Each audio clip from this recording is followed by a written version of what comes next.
I've heard people say, oh my God, the Z's said it's all going to be awful. And I'm like, did they? I didn't. And I go and look at it. Yeah. But equally, I have been Pollyanna about some of their predictions too. You know, they told me that when I was 33, it was going to be the turning point year of my life. So I was looking forward to it for 2 years, and I didn't know it was going to be the year from hell. Mm-hmm. But if I now look back at that year, it set the stage for all of this.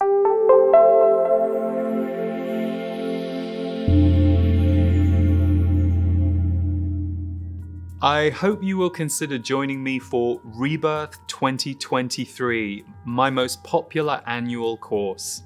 It kicks off on January 16th, and over 2 weeks, I will be bringing you various teaching modules on renewing your soul and charting your path. The experience includes exclusive channeled transmissions from my guides, the Z's, many delivered live, Qigong from Stephen Washington, a live Q&A, a community forum, support resources, and some special guest teachers and bonus content. To learn more, see the link below and use the code IMPACT10 for a 10% discount.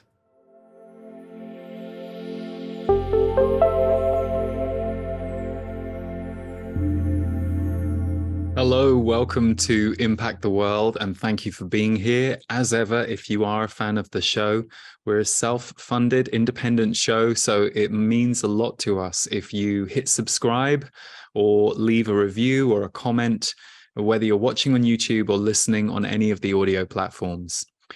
These are going to be two very special shows that we're going to have for you in today's episode and the next episode. So about 2.5 years ago, I was approached to be on a podcast called Almost 30 by the wonderful Krista and Lindsey. And I'd never heard of the girls before. And even though their podcast is called Almost 30, you know, their joke is that they started it when they were almost 30. And now they're here in their early 30s still doing it. Such is the popularity of the podcast. And they really bring spirituality, well-being, awareness, awakening to, you could say, a very different kind of audience than the audience that my work tends to attract, or certainly you could say a younger audience because they are about 13, 14 years younger than me. So it was a real delight to be with them. And I did their show in 2020 over Zoom. And then I had them as a guest on Impact the World back in 2021. So they came to the studio and we did a taping, and it was lovely to meet them in person. Flash forward to the release of Conversations with the Z's. So they asked me to come to their studio in LA to be in person, to do a taping for the new book, Conversations with the Z's. And a couple of things struck me. Number one, they really knew the book, which it doesn't always happen, and that's fine, but they really knew the book, and they had really delved into the book, gone deep with the book, and they had a lot to ask about it. So in part one, this week's episode, you're going to hear the interview that I did with them around the book and around my work and around the kind of things that I do and why I do them. And it was just a very wide-ranging and deep conversation, as it always is with those two. But then in part two, which we will air next week, something surprising happened. I don't choose to channel very often on other people's shows. It's not that I haven't done it. It just needs to be the right energy fit, and it needs to be the right time, and there needs to be the right space. But as I was going to their studio that morning, I felt very strongly to channel the Z's for them. So next week in part two, you will hear what was really a very surprising channel. So I'll talk more about that in the intro for next week's show. But today, the girls have very kindly said that we can actually bring the show to you, the Impact the World audience. And of course, we will share links to Almost 30 podcast and their work in general in the show notes. So if you enjoy this, please do check out Krista and Lindsey. They have a fantastic and long-running show that's a very popular podcast. So many topics are covered. But it was a delight to do this first part with them. So I'll hand it over to them, and you will hear them reflecting on the show before we get into it. Enjoy. Hello. Hello, hello, hello. Welcome. Hi. Hello. Welcome to Almost 30 Podcast. I'm so glad you're here. Welcome, everybody. It's Lindsey and Krista, your BFFs What's up? in your ears. We're thankful for your listenership and everyone that has been OGs of the show. We appreciate you. If you're new, amazing, welcome. We have so much to connect you all, to hopefully inspire you all, make you laugh, and just make you feel a little bit more confident on your path. And a little bit less alone. Yeah. Been doing this for about 6 years now. And the way that we do our episodes for our interviews is Lindsey and I catch up. We talk about the guests. We just connect for a little bit, make you laugh, maybe inspire you a little bit. And then we have our amazing guest interviews. Today is Lee Harris.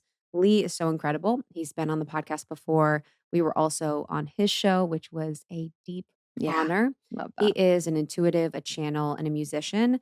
And his teachings are super grounded. And he channels a collective group of beings and guides called the Z's. So it is fascinating what comes through. And today we're going to be talking a lot about some of his conversations with the Z's and the insights he gleaned. Yeah. So I was able to dip into the live channeling that was happening in his membership recently that inspired these books. So this is book 1 of Conversations with the Z's. It's the energetics of the new human soul. Um, and I was just, I'm in awe of those that channel in this way and are guided to one, like, very much create in that moment that that the guidance comes, where he was like, they told me to sit down and to channel for you all live in this series. It was like very specific instructions. And they said this was going to be a book series. So it's very cool to get out of the way as your human self. But it was really beautiful to see live. And then I read the book when I was away on vacation, which is like the move. I love just being able to drop in and read an entire book. It's such a beautiful, easy read, but I loved with channeled work, like just allowing it to like hit like on a cellular level is so, so fun. And his writing and his way of channeling is one that I really relate to. And that's the thing with channeling. Like not everyone who channels I'm into. Yeah. And I think that's the point. There's a frequency that even there's a frequency in books. Like some books, someone will be like, you have to read this book. Mm-hmm. I can think of so many spiritual books where people are like, you have to read this book. And I read it and I go cross-eyed because there's something about the frequency that isn't a fit for me. And that's the same, I think, with a lot of channelers. And some are just kind of, I don't know, some are just not my Totally. vibe. Maybe it's the voice, maybe it's the message, but you have to find, your right one and always use discernment. But Mhm. like you said previously, they're all coming from a similar collective consciousness. Yeah. And a lot of them have similar messages they're sharing in different types of ways. Yes. Yeah, it definitely depends on the channel themselves, like kind of, Yeah.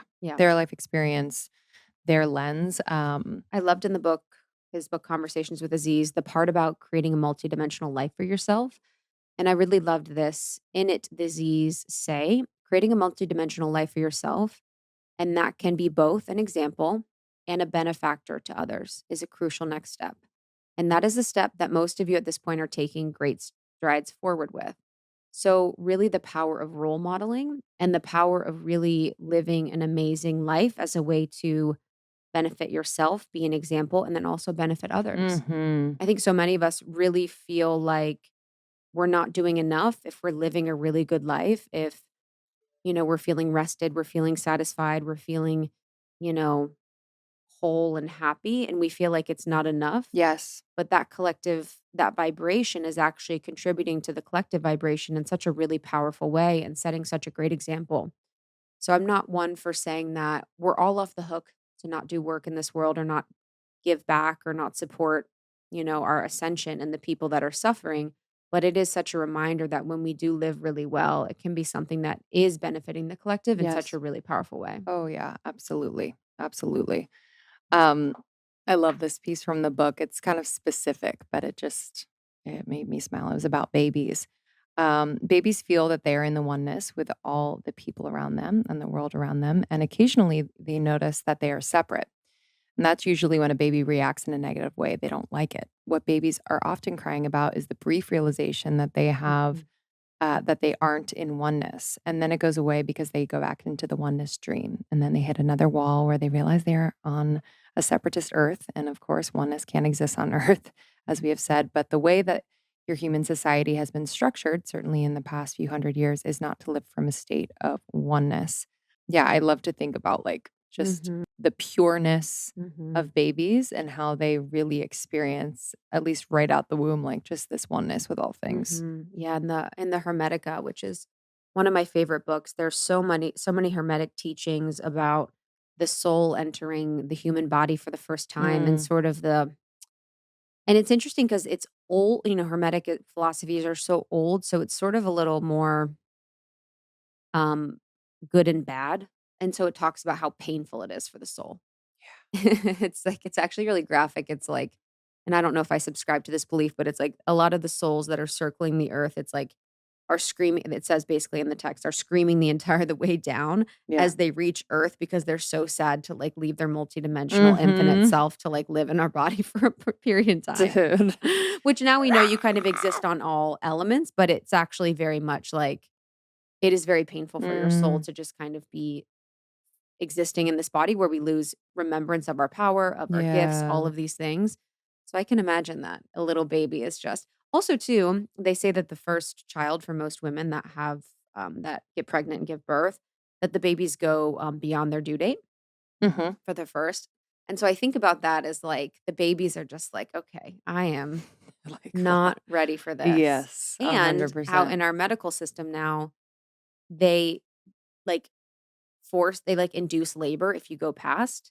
Yeah, which is not. Which, who knows? I'm not Yeah, I'm yeah, not a doctor. I yeah. just am if the thought makes me curious where I'm like, "Huh, I wonder why we're forcing them out if they're not ready," but maybe there's health Mm-hmm. things that I don't really know, Mm-hmm. but I love the part of this book where, the Z's say, "Your analytical or rational mind is not able to hold a space for the dream to give you the golden insights that it holds." And so that's why journaling is so important. That's why your imagination, Mm, your psychic mind, your visionary self is really important. And that's mm. why your dream state is really important because dreams help you bring the subconscious into the conscious. Oh, And they do wow. it through very heightened stories or psychedelic levels of experiences. But I really agree with that. Our Yeah. analytical, rational mind. And even when I'm thinking about dreams for my life, I can think and then sort of bring myself back to the analysis. Yeah. So, what are the steps that I have to take to get there? What's like the next step? What do I have to do? And we often don't let ourselves dream big enough to get out of that. Like, for me, it's an even stress and anxiety of, oh my God, I have more work. Oh, I have more work to do if I want to achieve my goals, but we don't allow ourselves to Mhm. really, let God in and let the soul create the dream for us. Mhm. Yeah, I think it's hard for a lot of people to, like, use their imagination. I The know. imagination is so Think about a important. child now put in front of TVs, now put in front of I games know. 24/7. They say a passive toys make an active mind. Yes. Active toys make a passive mind. So if they're already having their stimulation hit and their dopamine hit from TV, Mhm. they're not going to imagine. Mhm. Yeah. Say no more. I know it's heartbreaking. Say no That's more. that's such a imagination is your visualization. It's how you create Yes. different realities, different worlds. It's how you tap into your soul. It's like, Those are my favorite. Those are actually the memories that I have of childhood. Mm. I don't really remember, you know what I mean? Like we all have that where, there are just like little snippets that you remember. And the moments are like me cutting like wooden fruit in my neighbor's kitchen by myself, like kind of serving it, or like Mhm. in the backyard creating like this fairyland, or just, yeah, where the mind is so active in a beautiful Mhm. exploratory way Mhm. rather than just being like, zing. Oh, yeah, like, I am productive. Yeah. Oh my I am product or, like, even God. when you're Little young and you're, like brains. a lot of times too, it's when people have to take care of brothers and sisters. Hmm. If you have a home with a lot of children in the home or the mom and dad are at work, it can be Gotta grow up. more challenging, yeah, where Yeah. you have to grow up, and that's trauma a lot of times making you grow up too quickly and not allowing your ability to have imagination. Yeah. Yeah. 100%. But I'm really excited to have Lee on. He's just such Same. such an angel and yeah, truly here to serve. You can feel that Yes. when you're in his presence. And yeah, so I'm excited for this series of books. Book 1 Is is out out. now, Conversations with Disease, The Energetics of the New Human Soul. And if you love this podcast, make sure to share it with a friend. That's how we've grown. And it's just really a great way to connect with people. When you get that meme from a friend, you're like, Yeah. oh, they get me. When you get that podcast episode from a friend, you're like, they get me. So you can connect with people by having conversations around the podcast that we share. And also, we have our new podcast called Morning Microdose. So, Morning Microdose has been popping off, top 5 on the charts already. And it Mm-hmm. is the daily dose of almost 30. It is quotes and insights and downloads from amazing guests like Glennon Doyle, Zach Bush, Taryn Toomey, Peter Kelly. Mm-hmm. It's so good. Yeah, it's stacked. It's Monday through Friday, every single morning. So a lot of people have been like giving up that first thing morning scroll and just clicking on morning microdose, maybe going on their walk or just sitting and having their cup of coffee. And it's been really beautiful to hear from all of you. Love it. Almost30.com for all our courses and programs. Courses like The Life Edit, Sacredness of Being Single, Podcast Pro, and Law of One. And then we have our community membership, our amazing membership where we meet multiple times a month to support one another and help expand our minds and hearts. And you can find us on Instagram and TikTok, Almost 30 Podcast. And you can find myself on Instagram at It's Krista. And I'm at It's Lindsey. No. I'm at It's Lindsey Simcik. I changed it. I copied you. Muppet laugh. You were like, I'm at It's Lindsey from Almost 30. I honestly I think I bought the domains. I have the domains Lindsey Almost 30, Krista Almost 30. Yeah, I have like every domain. So That's hilarious. probably have that Instagram for you. Yeah. At Lindsey Simcik. SIMCIK. All right. Enjoy this one. We love you guys so much. We'll see you soon. Love you. Bye. Well, we're so happy you're here in person. I'm so happy to be here. It's been like a year and a half since we were together on your show. And it's been more than a year and a half since you were last on the show, which was a virtual conversation. So I'm so thankful. And with the new book, one we loved so much. And I was saying to Krista, what's so beautiful about many channels out there is that I feel like you will find a channel or more that really resonate, like where it lands and it kind of like turns your cells over a little bit. Like there's just this connection, and you're one of those for me. But I was really blessed to be able to access your live channeling with disease that inspired this book series, which was so, so special.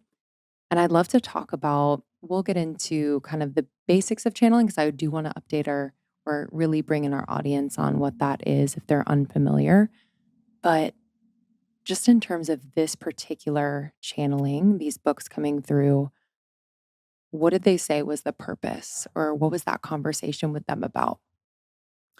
So I have a friend, psychotherapist, Diana Edwards, and she and I have been friends for quite a while now. And we had a series of private conversations between she and the Z's during our friendship. And she always asked great questions. So I said to Diana, will you do some recordings with me? And we'll put it into the portal, my members community. And that was all it was supposed to be. But after we did the first 2, each conversation, we go for about 75 minutes. After we did the first 2 on day 1, I went back to the little guest house where I was staying, and I heard, boom, this is a book series. And I was like, because they don't do that to me that often. They don't grab my attention without me starting a conversation with them that often. And so lo and behold, the next day, I told Diana, and she actually asked them some questions, and they've kind of outlined all of these titles and how many there will be. So we just finished recording for book 3, which is all about reincarnation and karma. This first book is the overture to the series, The Energetics of the New Human Soul. And the second book will come out in May 2023, and that's called Embracing Your Multidimensionality. Did they give you a perspective on what the books were and like the topics that they would talk about in each of them? It's interesting. I didn't want to know too far ahead. So I can't even remember what the ones after book 5 were, because I don't want to, I don't want to pull myself too far in that Yes. direction, but the reason that I they have said this in so many words, but something happened for me personally in late 2019 where I went through a series of quite big and surprising awakenings for a few different reasons. And at that time, I had this very strong feeling that both my work in the world and also my own evolution was just about to kind of go somewhere else. And I had certain feelings about that. It wasn't all like, woohoo, great. It just was like, whoa, something's just ended. Something new Mm. is beginning. This was 4 months before the lockdown, which of course none of us really saw coming at that point. So over the last 2 to 2.5 years, Regina Meredith just said this. If you I don't know her, love she's her. amazing. I love her. And I did a sixth open minds with her, and she basically said they're really on fire now because she speaks to the Z's in the show.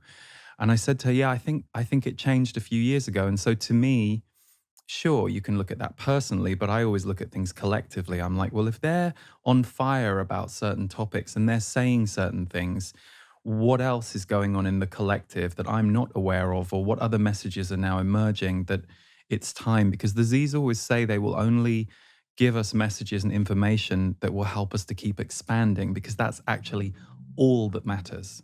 So yeah, I've noticed Mm. an urgency in Mm-hmm. them, but not in a fear-based way, just in a you're all ready and it's time. And Yes. I'm hearing that from the people who listen, and also just friends I have who don't listen to my channeling, but like all of us are just going through all of the evolutionary waves right now.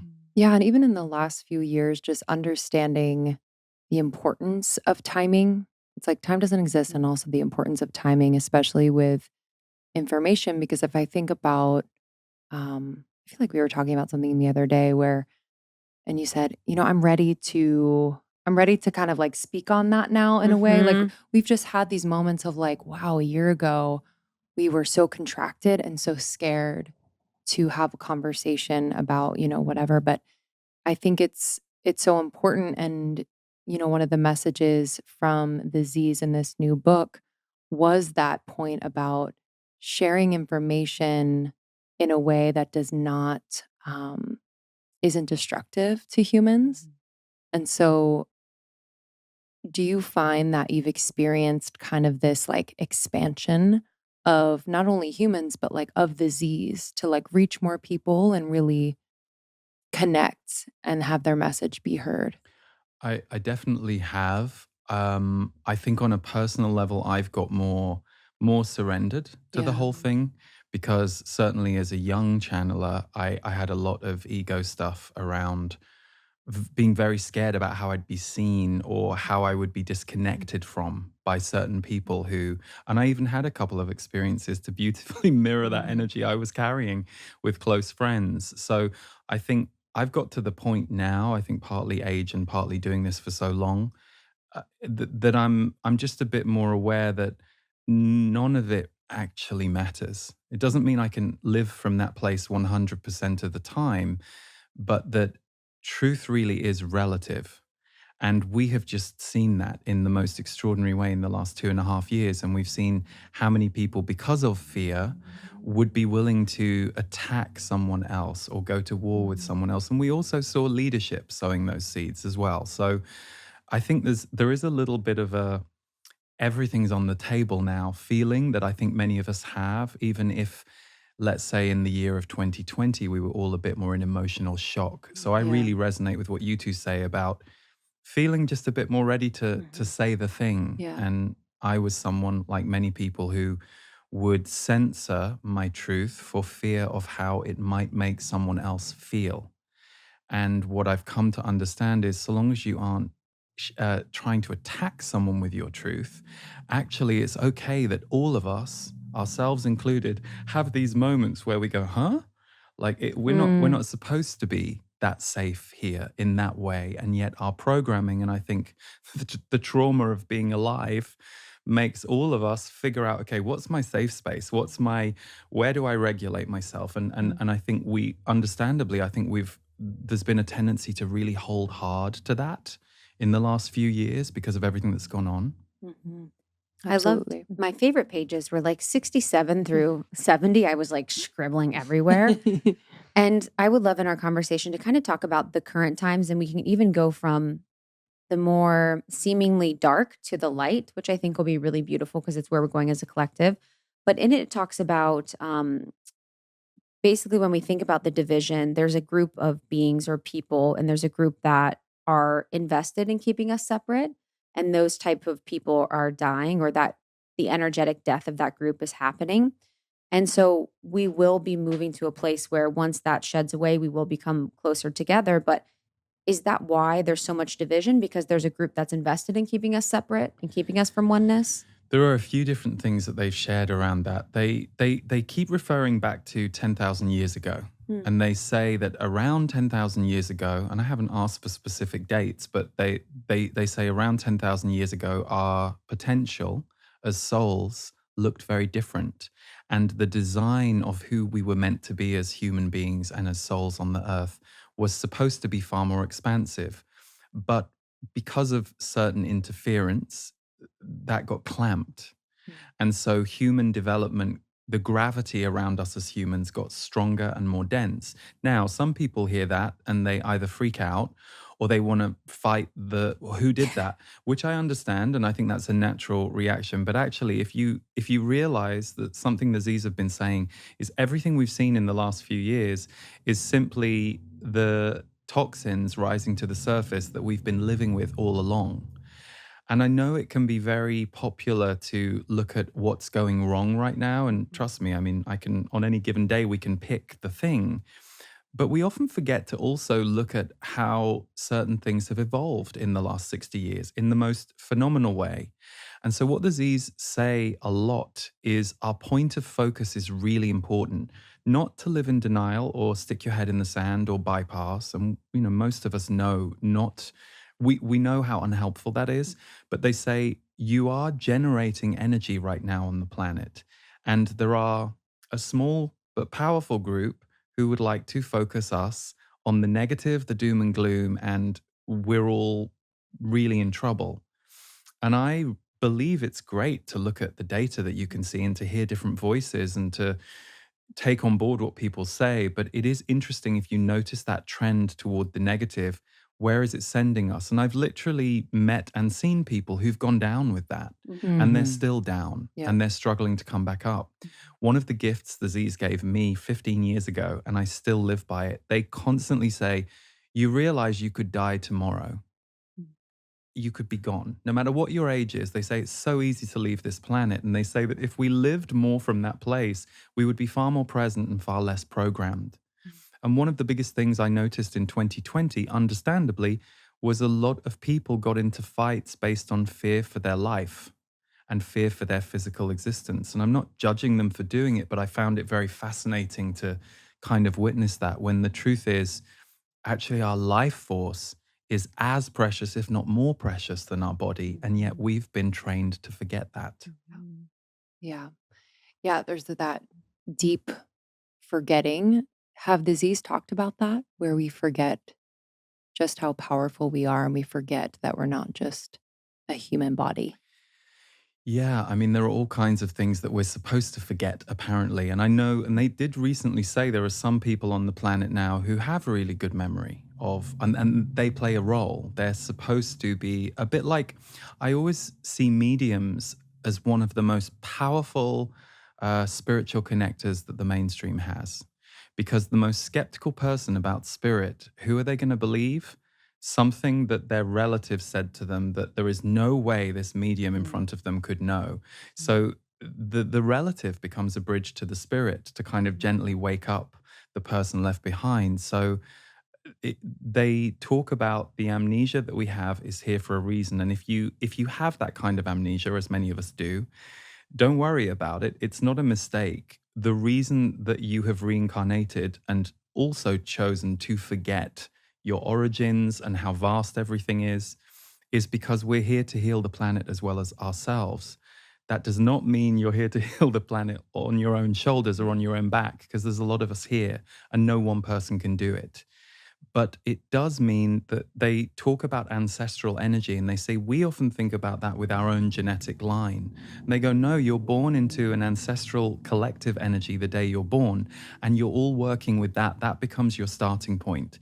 And sure, that shows up in your parent or your teacher, and it affects you through their personality forms that they've wrapped around that energy. But they say the energy's on the planet. So the time that you're born is very specific, and part of our job for the collective by being here and by evolving is we get to upshift and uplift some of that ancestral energy template too. There's one other thing, and I have to throw this in. The other thing they've been going on and on about for about 6-7 years, the ground. They say we often look up for spirit, and they say you have no idea how powerful your inner earth is. And the pulses coming from inner earth now are what are sponsoring the higher consciousness on the planet. So Wow. there's lots of different aspects around it that they share. Is that Wow. the Schumann resonance? Is that the Schumann resonance? Is that the Earth? Good question. I don't know a lot about the Schumann Yeah. resonance, but is the Schumann resonance measuring Yes. certain Yes, frequencies? it Yeah. So measures like some frequencies on Earth. I'm not super versed in it too, but I know there's like spikes where there's like influxes of energy that happen, and they sometimes can be attributed to just raises in consciousness or right. times we're able to raise consciousness. Um, yeah, it's interesting because I think in the book too, I also saw that, and I think this is a collective belief that we're in such turbulent times, like things feel so out of control. And I think from like the matrix level, it, from my perspective, doesn't seem so out of control from like a historical perspective, if we think about in history how wild it's been. But I do feel like from an energetic perspective, you can really feel the waves and sort of the reshifting and restructuring. So when we're talking about like the energetics of the human soul, does that mean there's going to be a shift in the energy of the frequency living in our human bodies, or will that be more after we leave Earth? Well, good question. The energetics of the new human soul, as they speak about it in this book, their message was you are all becoming something other than you've ever seen incarnated on the planet. Now, on the one hand, I go, well, of course, that's probably just true of all evolution, right? But they were saying that we can go through 8 or 9, what they call reincarnations while alive in the body. Whereas they say if we go back 100 years, someone might have gone through 1, maybe 2. So it doesn't mean everybody will experience that. But if you look at that from the perspective of it's not even having your personality change or transplant. You still feel connected, but they say the rate of evolution in consciousness that we as human beings are now able to go through is unprecedented, certainly for thousands and thousands of years. So the energetics of the new human soul, as I understand it, is a bit of a map and a blueprint for understanding why things feel so disorienting, why they're meant to feel disorienting. Like the Z's are not worried. They actually say, you have no idea how many destructive events have been averted. They say, if we could show you the last 60 years and show you how many different destructive events have been averted, you wouldn't feel so bad about what you're living in now. And they Wow. also say that all of these changes, the slower they happen, the better it is. And actually, then there is more chance for transformation rather than the kind of blow up that we would all have to recover from and through. So Yeah. I've Mhm. noticed as I track historical events just in the last 3, 4, 5 years, I've seen a lot of truth in things that they've said, even though I have to see it play out to understand what they said 2 or 3 years ago. And I'm like, oh, okay. Yeah. And there's been so many things dropped in the collective from like a crazy experience, like a crazy traumatic experience level or something that we've been like, oh, this is going to happen. This is going to happen that I feel like happened. So I completely agree. And I loved how in the book they said, it's good that we're moving at the pace we are. You guys couldn't handle it really. You wouldn't want Mhm. it to go any faster than it is now. Yeah. The the point about war and how we've become so addicted to war, but how that energy is dying slowly. Are you? Is that like a masculine versus feminine? Like, I guess what is Mm. have they told you the purpose or the origins of war and what the role it plays now, and also the energetics of the shift. Well, they speak a lot about when you're in the spiritual realm or the universal realm, there is far more harmonic than there is on earth. And they say that war is a very human thing. And they talk about it being part of what was sown into us in a way, or sown into the energy template these 10,000 plus years ago. So, what they have said about war is the energy of war is one of our addictions. And it's an addiction that we are force fed from a young age. And so we integrate with it and accept it. It's funny, we were all just Totally. talking, weren't we, about Yes. the movies and how, like, Mhm. for me, I switch off at the 20-minute fight at the end. I'm there for the relational stuff, but as soon as there's just a big 20-minute war at the end of the movie, I'm like, okay, I can't, there's no soul energy in this for me. Yes. So I can't connect to it anymore. And they have illustrated how when we feel judgment, when we feel resentment, when we feel competition, that's the war energy on a small scale. And so what we see at the extreme end of war, which, sadly we're seeing still today in many different places, is annihilation of other. And so if you think about that through the lens of 2020 and 2021, how much war energy was sown into that Yes. experience from all sides. And so I think the empathic and the sensitive were a little heartbroken about what was going on and a bit bewildered. And I think people who perhaps hadn't really spent any time with their emotions or their awareness went into reactive triggers and were unaware of what they were doing. And then there was everyone else, I guess, in the middle. So they speak about the energy of war being something that is one of our biggest issues to oneness, compassion, and connection. I will say that even just with what we've been witnessing with Ukraine and Russia in recent months, I don't know about you, but as devastating as it is, there are lots of different consciousnesses around that than I've ever seen in my life. And so all I can hope for is that we do continue to evolve and move. And r- let's put it this way. Well, this is the other issue on the planet. Certain individuals or small groups who are willing to enslave or take others hostage to their mission of war. And so that is something that's in our face at the moment in subtle and hidden ways and more overt ways. Yes. When you say different consciousnesses around that, I guess, what do you mean? Around, well, because again, they remind me and us that the energy of war is seeded in us. So Oh, it doesn't mean most of us are going to want to murder somebody else. right.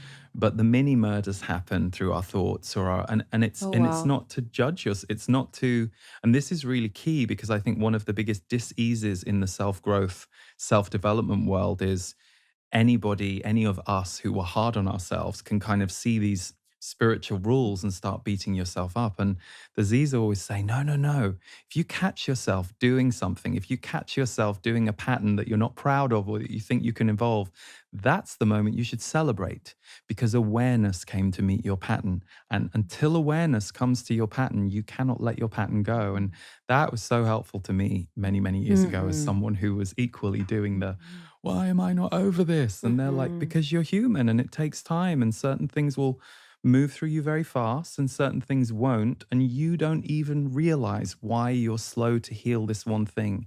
You think it's all negative, but look at all the people it's connected you to. And so I really try, well, and mostly do live that way more now than I ever have, where I'm like, I don't fully know.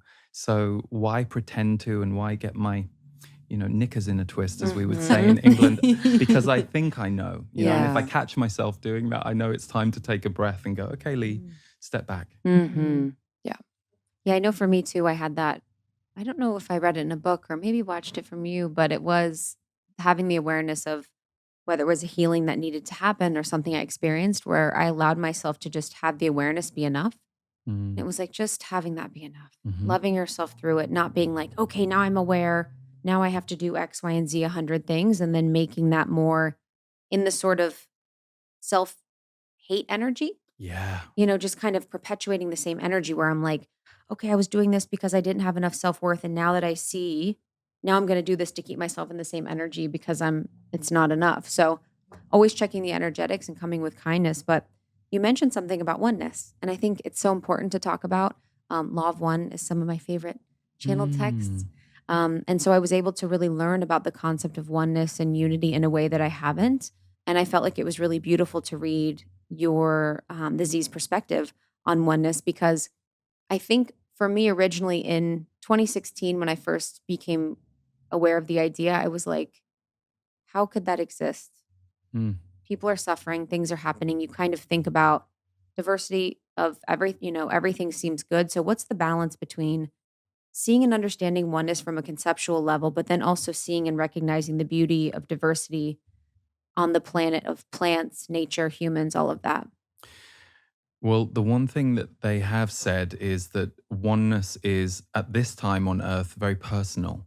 So it's not planetary. And I think any of us can look around and go, yeah, you can see that oneness and care, equality, compassion for all, and recognition of the equality of all of us is not the system that any of us grew up in or are operating in right now.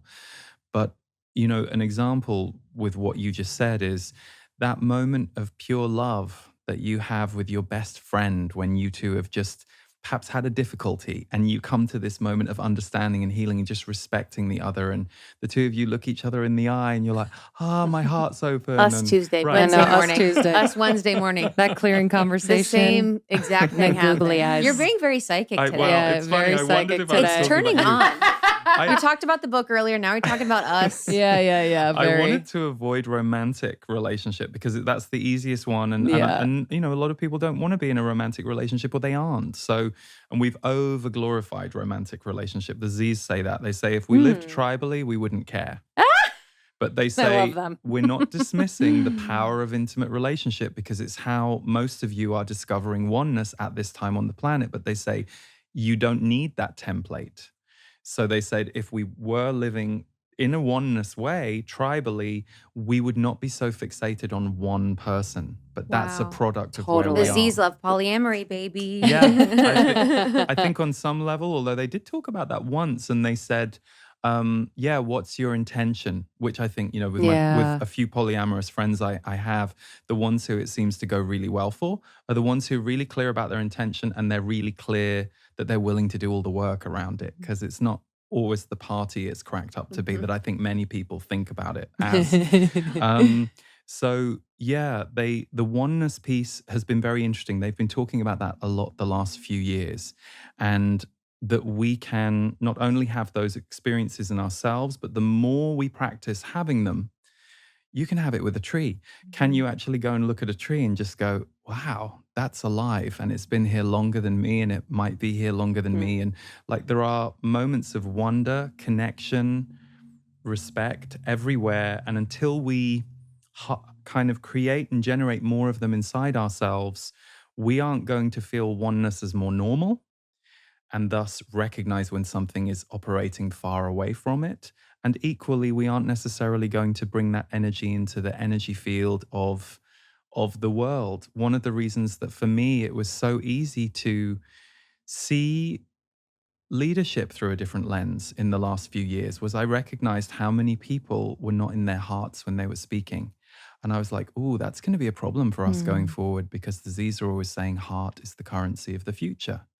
So there's either going to need to be a major transformation or awakening in there. And I know there are a few souls moving into that area to try and, bring some consciousness to what has previously been, let's say, gridlocked. Yeah, that's been interesting too. And I have to watch my human mind of like, I don't trust, there's that. 'Cause Yeah, because then you're like, I don't trust them. And then you're Yeah. in the paradigm. But then I just like, I think it's like whoever would step in to say it's politics, say it's other leadership, say whatever. I'm like, I don't trust the system. So it's hard, but I agree in the sense that like, I definitely think there are some positive infiltrations happening, Definitely. which is very, very, very cool. I do want to briefly just talk about the overly romanticizing romantic relationships, because I think that's really powerful. I have a program, Sacredness of Being Single, and I've never kind of thought about it like this, where there is so much value and self-worth that we put into being in a monogamous relationship with another person, and what that represents and Mhm. what that means for us. And could you expand upon that, if they've expanded upon that as well? Well, it's interesting you say that because I was definitely the person who was desperate to find my Yes. relationship through my 20s and,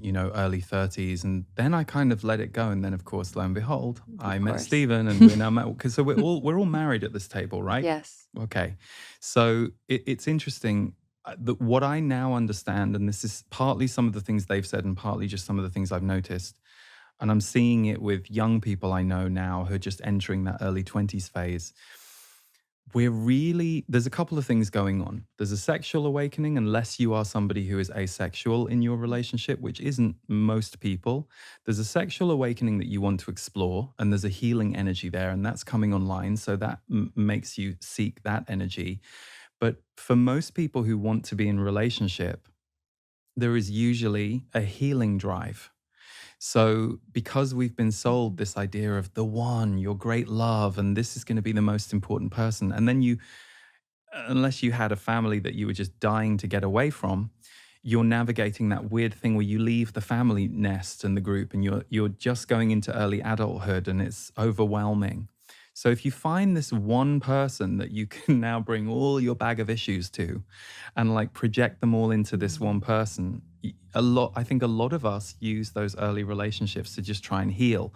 Unfortunately, we're not often aware that that's what we're doing. So we're like, why did they speak to me like that? And it's like, well, because you need to go through this, or you need to Mhm. learn not to be in a relationship that is just mirroring low self-worth to you, Yeah. because you kind of need to understand that that's internal and figure out where it came from and figure out how to move it. So that's my perspective on why we often in the desperation of finding the relationship, Yes. we actually want to heal.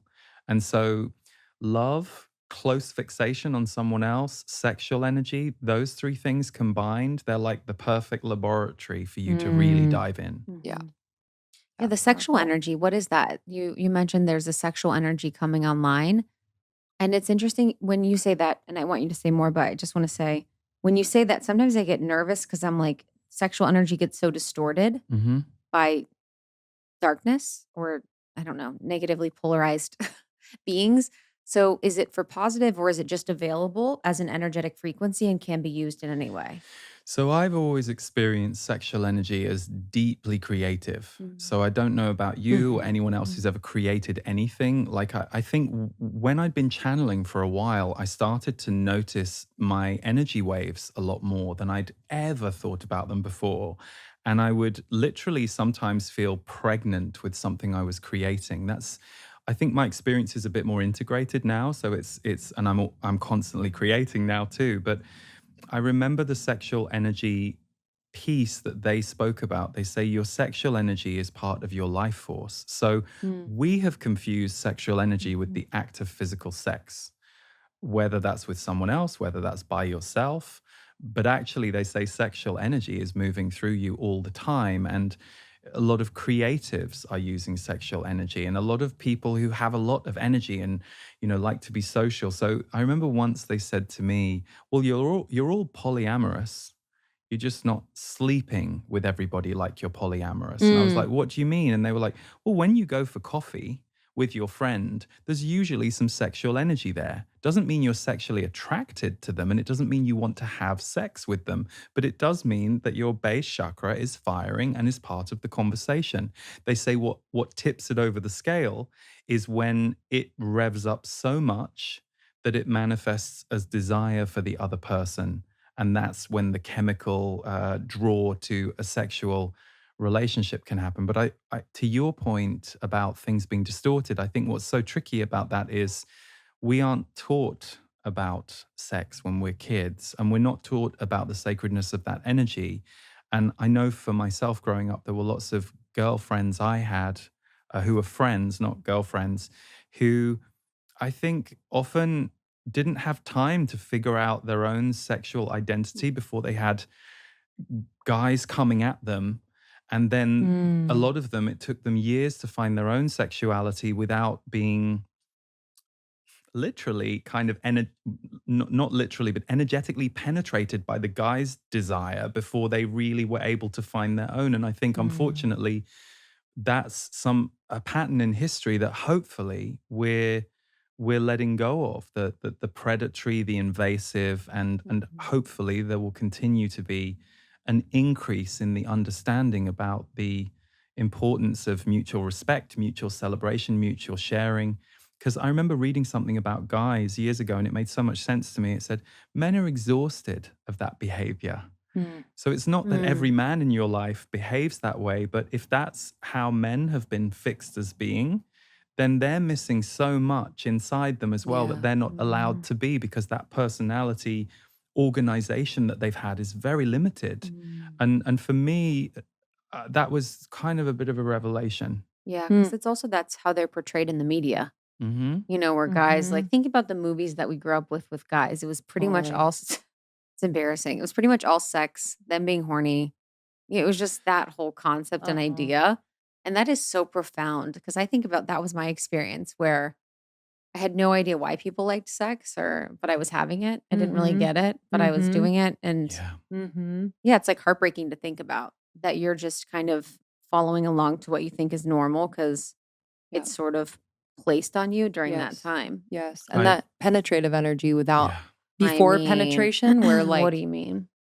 yeah, you don't know what that is, but you're like, why do I feel violated without Yeah. being Yes. violated physically? It's like Yeah. Yes. yeah, it's very interesting. Yeah. And it's interesting what you just said about the movies. I think, when we were growing, or I was growing up, because I'm older than you guys, the women on screen were pretty, had their hair done. They were like, "Are you okay, dear?" Like, they were Mhm. often put in submissive, nurturing, or objectified roles. And that was kind of what we saw. So Mhm. for me, when I first saw Princess Leia in Star Wars, I was like, "Who's she? I Yeah. Yeah, love her." it's She was true. a badass. And it was It's Yes. like, true. she feels true to me. Where are all these other women? Because I was always women biased as a kid. Mhm. So, I was kind of always more interested in Mhm. listening to female singers, watching actresses over actors. And it Yes. balanced more as I got older, but I was hungry for true female Mm. representation without Mhm. all the barriers Yes. Where do on you think them. that came from? I think for me, I came in wired more toward the feminine than the masculine, and that was Mhm. just accentuated by being told, "Okay, you're going to be good at sports and you're going to be good at science," and I was Mhm. I was not good at either of those things, and so I was like, "Oh, well, I'm clearly not." And I also knew from a young age my sexuality wasn't heterosexual, and I think, unfortunately, in my generation, and we were lucky because we weren't imprisoned and tortured, Mhm. although sadly in certain countries it's still happening. But in my generation, we were given no role models. And even Mhm. my heterosexual friends, they were told, this is a man, this is a woman. So, you can you can keep broadening the problem into every group, and like the limits that we were all given. So I think for me, I didn't quite know how to find my masculine energy until I was probably more into my 20s. Mhm. Mhm. Mhm. Did the Z say anything about the children coming in at this time, like the souls coming to Earth and kind of what they are here to do? Couple things, and I believe this is in either book 2 or book 3, because we've done all the recordings for those so far. They've talked about the sensitivity of the young people right now, and it's one thing they said that was very sobering was that a lot of people aren't going to make it. Mhm. It's going to be too much for them. That they have come in wired with, they would say, less of the gravity programming, and they've come in to make a dent to our society. So for example, they said, if you're a mother or a father who right now is having to figure out how to deal with or help your highly sensitive child, they said that's also the part of you inside that was never allowed to come forward. And it doesn't mean it will manifest like that in you in your adulthood, but that's part of their job. But they did say that the kids coming in, they referred to them as crystalline children. And they said a lot of them won't make it, which they said many of you will will think on a human level is very sad. And they said, of course, for those people who are connected to those kids who perhaps don't make it through their teens or their 20s. And it's interesting because as I was listening to this, I was thinking about the suicide rates in Yeah. teens and young people Mm. now. But they said, look at it like a sperm swimming to an egg to fertilize an egg. They said they're here to fertilize a new consciousness, and only one sperm tends to make it to the egg, but all the others are part of the energy to get there. They infuse it too. So they were saying not every child has to make it, even though they said it might be very hard for you on a human level, especially, of course. I don't even know how, if it was your child, you would get over that, or you would be able to see it this way. But they said they have a job to do, Hmm. and more of them are coming in than are designed to remain. So that's not to say that to Mhm. make us apathetic or not help them, but basically to recognize that, for those of us who are here and have been here for 35 plus years, maybe, it's a weird time because the ground that we grew up on is shaking. Mm. There's lots of new people coming in that, even if you have a connection with them, they're wired very differently. And then there's the older generation, some of whom are going through rapid transformation and some are digging their heels in and don't want to. So it's kind of a very interesting Mm. energy map right now between Yes. human beings. Yes. And in the book, they talked about, and I've heard this in other things too, 2024 being the gateway. And then there was 2030, which is also important. Can you talk about that? Yeah, so it was about 2015, and they started saying 2017 to 2024 are the big change years. And at the time you hear that, oh, okay, I didn't really know what to make of that. And then boy, oh boy, when we were in 2020, I was like, oh. So there are a couple of things they've said about 2024. They have said it's the end point of this intense transformation period that we're in. They said that doesn't mean that all of the struggle or the difficulty goes away that year, but they say there is the potential for more of a crescendo in that year, but it's not decided. They said it can go either way. It doesn't necessarily mean that 2024 has a lot of dramatic events, but they said if dramatic events are what are required to move us to the next phase as a collective, then that is what we will create and manifest. Then they have said 2025 to 2030 is the more evident appearance of a new world, a new consciousness. I'm always a little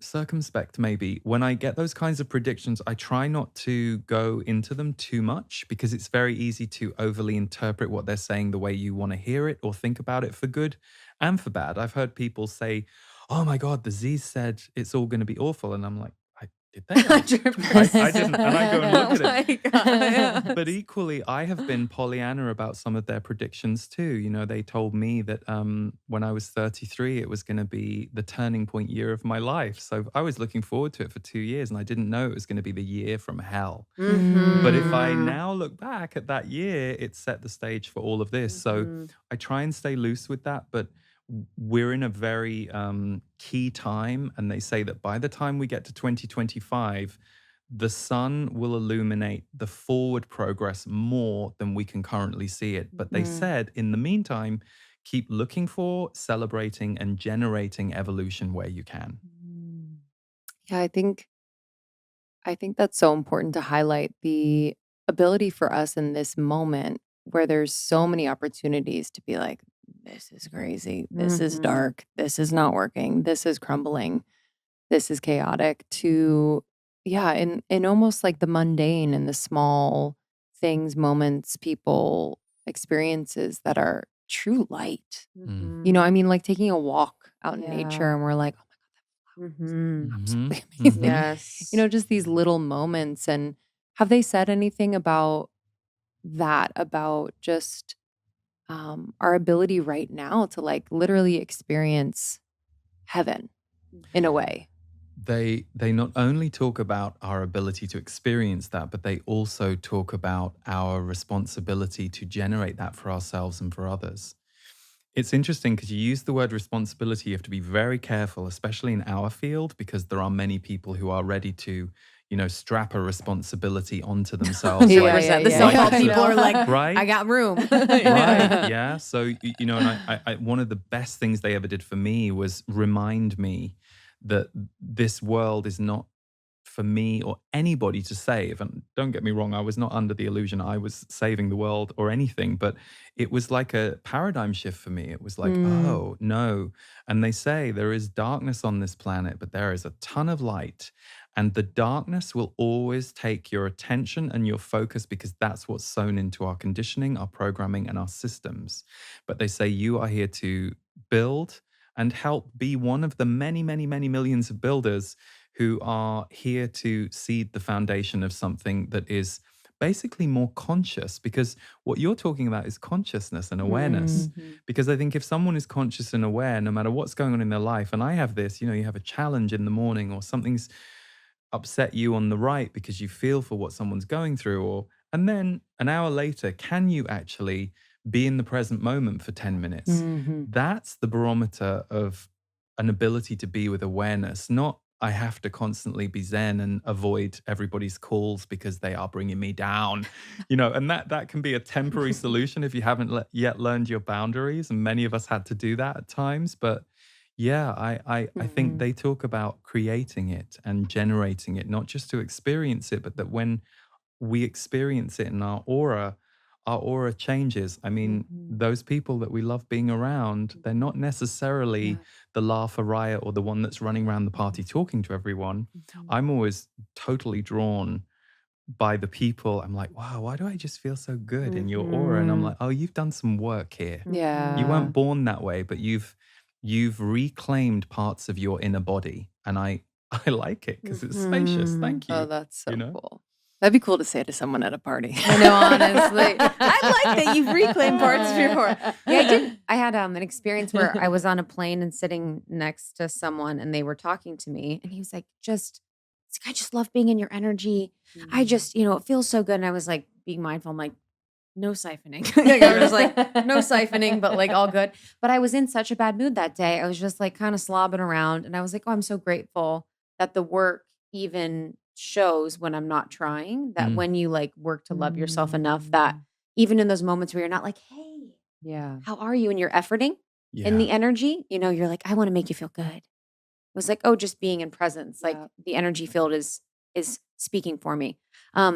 One of the liberating parts you mentioned, and I want to just double click on it, is the role modeling, is Mm, giving people the liberation of enjoying their life and loving their life as a way to serve the collective. mhm. And that's a message that I just feel so strongly about because as an empath, I can have the tendency to take on everything. So Mm. it felt really good to just focus on my oneness and my path as a way to inspire others. Can you talk a little bit more about when they talked about that? Well, I'm actually going to pick up on what you just Yeah. said because that was beautiful, and I think many of us relate to it. And there are different stages that I think empaths find themselves in. One of the most difficult stages for empaths is the victim stage. Mhm. Oh, I'm burdened by everyone else's emotions. Oh, I can't go into that room and not feel everybody. And I've worked with some, and trust me, I've had my own journey around a lot of that stuff, but I've worked with some people and they get very upset when you try and start helping them. Okay, great. Well, we're going to, oh, no, no, no, you don't understand. That's my role. And I'm like, oh, okay. So you're fixing Mm. yourself in difficulty. So, what part of you has not dealt with the inner difficulty in yourself or is avoiding the inner difficulty in yourself by leaving your own body and visiting everyone else's emotions? So, that's the shadow side. It's very non complex, uncouth, not uncouth, heavy way of saying it. But that's kind of like the boulder of being the empath or the rock. And then all empaths are essentially becoming masters of connection. Mhm. So as you go through life and as you go through your experiences, you can slightly tweak and evolve those energetic boundaries. And I don't know about you guys, but one of the things I love now is there were times years ago where I was having to figure out my boundaries and how to. Yes. Now it's really effortless for me. Yeah. Like I can get It's into your someone's energy. presence within like 20 seconds. I'm like, oh, I see where this is Yep. going to go. I'm going to politely excuse myself. This isn't for me. Yep.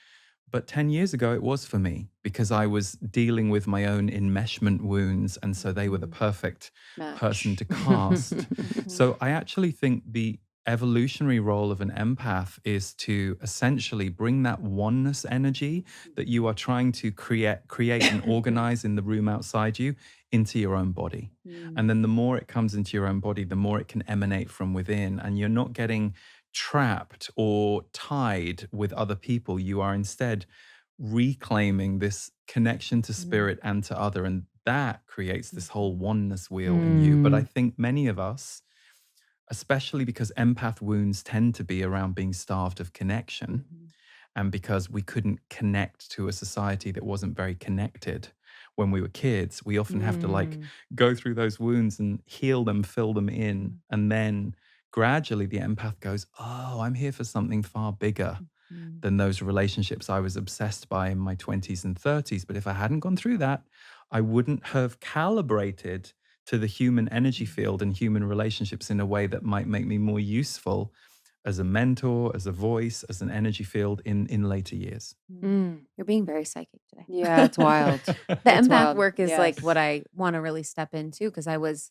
an unconscious empath for most of my life, and it can be incredibly painful. And then you go through the period, yes, where you're the victim, and then you create these like electric fence boundaries, and you're like, no, boundary. And then you can really love yourself enough or be in that your heart enough where your energy is the boundary and your awareness is the boundary. And it's very fluid. It's very in conversation. It's very like in the moment, which is really beautiful. But it's been heartbreaking to see so many people that I know are empaths and have these very special gifts. And when I think about star seeds or people that come back like wanderers, I think a lot of them are empaths, people that are deeply in tune. And so to see them give their power away to mostly unconscious people, not to do sides, but mostly unconscious people, is really heartbreaking. And I really would love to empower them as much as possible to come back to their bodies, their nervous systems, and really come back to a place of using it as a superpower. I love that you're saying that, and I don't know about you guys. I've not met many people who identify as empathic, and of course, on some level, every human being has the potential to be empathic, but there will be certain ones, as any of our subgroups, that will lead the way and will be the balance in the group by holding an energy quite strongly. So I don't think I know anybody who identifies as an empath who did not have the difficult unconscious journey, but didn't know. And you nailed it with the word unconscious. I was taken to Weight Watchers age 10 because my overeating destructive tendency started at the age of 8. And I didn't get free of it until I think the last time I was bulimic was about the age of 19, 20. So I went through all of the teenage years, which is all about, how the hell do I manage these fast moving feelings in this adult world? So I, like many, have that story of how I turned it on myself and then had to recover from it. But what I've come to understand now, it's a bit like when you've healed from a really traumatic event in your life, or there is enough space between you and it, you start to see it differently.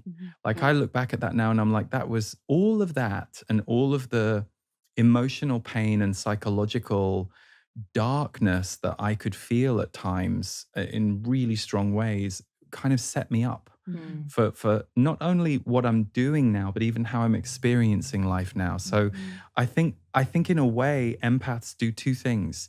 You have to recover yourself, but you're also, unbeknownst to you in all of those tricky relationships, maybe you are with people who seemed unconscious or was a very toxic dynamic for you, but you don't actually know what them being with you did for them. And I'm trying not to say one is bad, one is good, because that's not true. But there's one relationship I was in where many years later we met, and he said, I never quite got over you, but I always remembered what you taught me. And I was like, and trust me, I'm not saying everybody would have said that about me, but I was struck by that because I thought, oh, you fought me so hard. You fought love so hard when I was with you that I just thought, oh. And of course, on some level, that's what I'd manifested because I also didn't know how to create it. And so it was a nice moment for both of us to go, wow, that wasn't a healthy dynamic we were in together, but both of us can look back and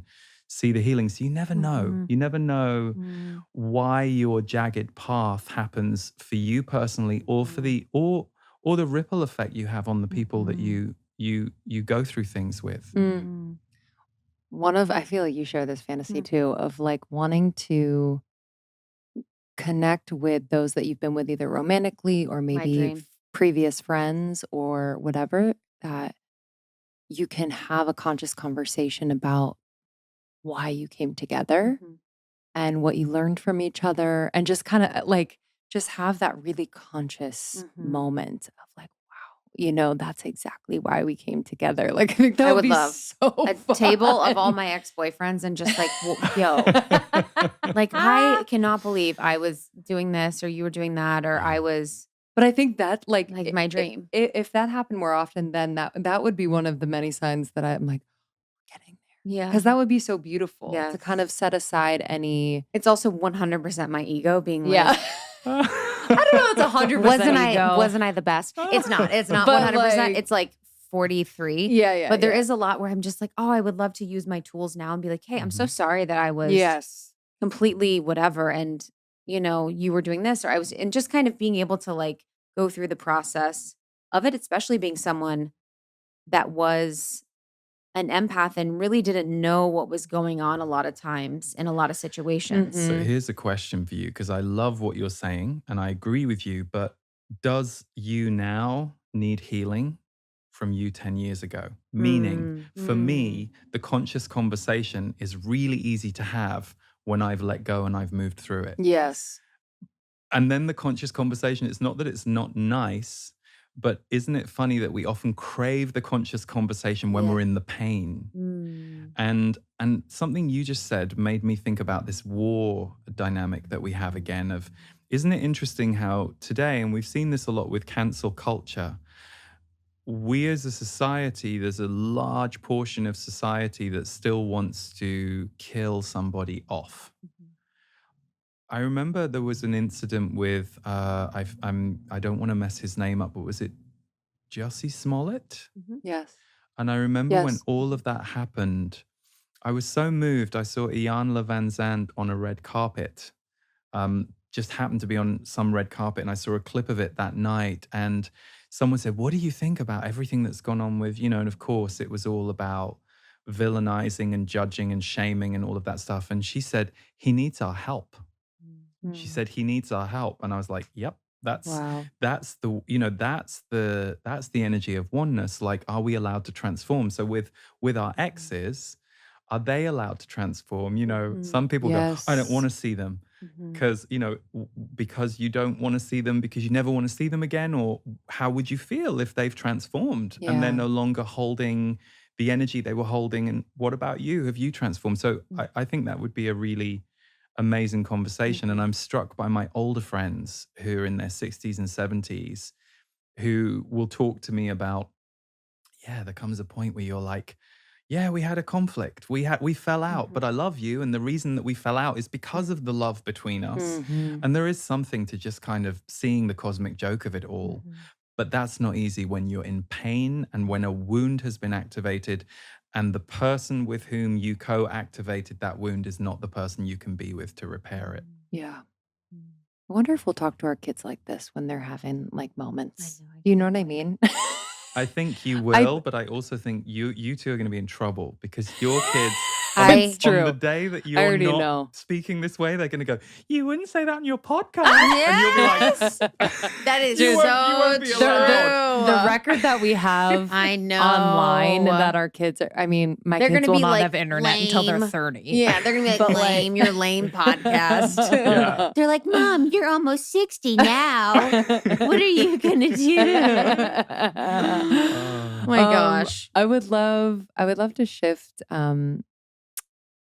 I think most of our audience is familiar with channeling and what Mhm. that entails, but I would love to just really put into context your relationship with the Z's, and how exactly this happens, for Mhm. those that are very, very new to channeling. So first, I'll just explain how it happens for me. So when I hear the Z's and speak to the Z's, for me, and this is just me because we're all different, they're located, I hear them from a point, almost a meter above my head, always on the left. And that's my contact point or my directional window for them. And that's been like that for 23 years.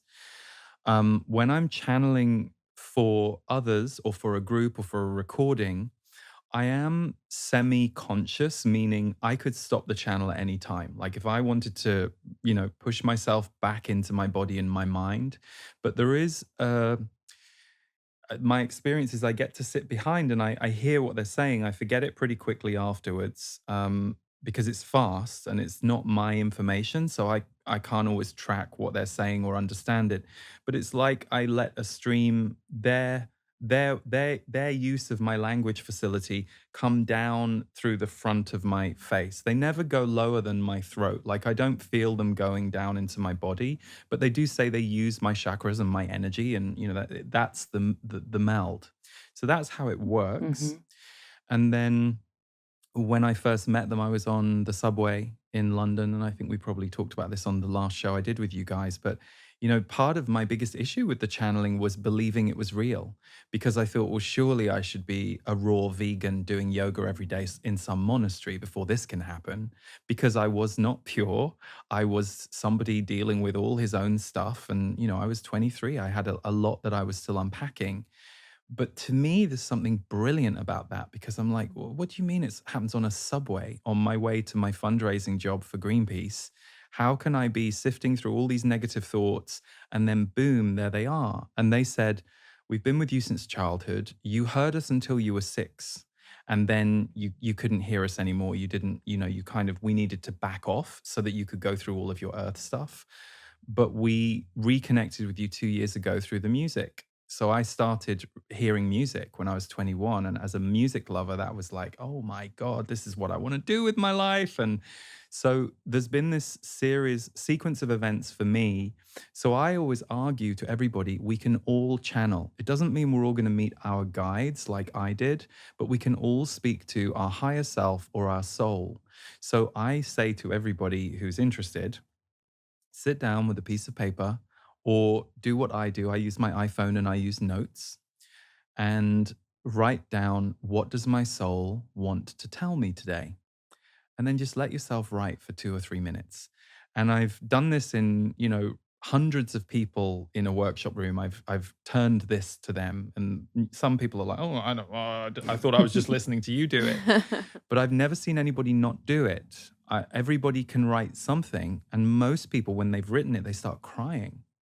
And it's a couple of reasons. Number one, the frequency of our guides and the frequency of our soul, it's coming from a higher octave of love than we as human beings are used to living in. Doesn't mean we don't have peak love experiences or people in our life who are so loving, but it's not the norm. It's not how we're all walking down the street, smiling at everyone, looking, wouldn't that be nice? But you first get calibrated to that frequency. So some people go, well, it's not useful information. They're just saying, oh, you're nice, I'm loving. And I'm like, well, do you speak to yourself like that? And they go, oh, no. So initially, you need to calibrate to the frequency, and then the information can get very, very useful. So for me, I now understand it was a contract, but they've always said it's a choice. I've almost given up channeling 3 times in the 18 years I've been doing it publicly. And each time I try and walk away from it, it comes back stronger. But so that's how it works for me. Mm. And the Z's explain they're a group, which was a novelty to me, because I only thought you channel one being. That's all I knew at the time, or all I'd heard of. And they said, no, we're a group of 88 beings, but we then extend wider into source. So they said, just as you're channeling us, we're channeling too. So we can, pop into the cosmic libraries, and the access point never ends. It's just as a human, you believe it does, because you've been trained to believe that you are trapped inside your own mind and you are trapped inside your own feelings. And they say your mind and your feelings are not your own. They are your interpretation of the energy on the planet that you were born into and what you as a soul have done with that. And in response to that, and that was very freeing for me as someone who had a lot of mental self-attack and self-judgment. Maybe it would have helped me back then, but to kind of realize, oh, that was how I've interpreted this fractious energy on the planet. So that's the Z's. And the reason they're called the Z's, when I asked what their names were, they said, we don't have names, but we know that humans need names. So you can call me Zachary. I'm the lead spokesperson. And then over a few years, I met a few more. And there was Zachariah and Zayadora. And for a little period there, like 5 years, I was channeling all three of them differently. And they're all slightly different. Zayadora was deep feminine. Zachary, you would identify as masculine, although they're both very balanced. And then Zachariah was like this hybrid with quite a personality and quite comical and funny, which I was always embarrassed about. But it was interesting. At a certain point, they said, we're now going to be one group again. So at that point, the people who listened to me constantly called them the Z's because they never knew which one they were going to get. So in a way, the audience for the work named them. So it just kind of stuck. So fascinating. Love. Well, And we're very thankful that you're willing to channel a message for I was told to. our audience. Yeah, thank I you. got the instruction this I was morning. praying Thank on the you. way. I was like, we prayed. It was around 3. And I said, Z's, if you want to be here today, Yeah, we'd love to have you. did Oh, pray. there you go. did pray. Fantastic. Yay!